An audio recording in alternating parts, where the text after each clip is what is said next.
பௌர்ணமி அன்னைக்கு உங்களால் செய்ய முடியலன்னா அமாவாசை அன்னைக்கு கூட நீங்கள் இதை செய்யலாம். நேரத்தில் இந்த மெத்தடை நீங்கள் செய்யணும் அப்படின்னா நைட்டு நீங்கள் 11 மணிலேருந்து 12 மணி இந்த இடைப்பட்ட நேரத்துக்குள்ளாடி இந்த மெத்தடை நீங்கள் செய்யுங்க. க்ரீன் கலரில் ஃப்ரெஷ்ஷாக இருக்கக்கூடிய ஏலக்காய் வந்து பயன்படுத்திக்கோங்க.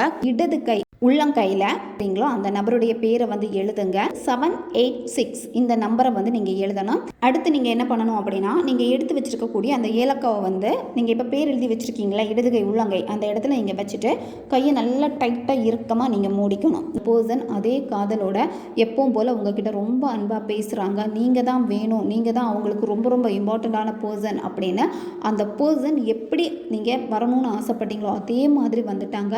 அவ்வளோ காதல் எல்லாமே உங்கள் மேலே இருக்குது. உங்களுடைய பாண்டிங் வந்து ரொம்ப ஸ்ட்ராங்காக இருக்குது. உங்களை உயிராக நேசிச்சுக்கிட்டே இருக்காங்க.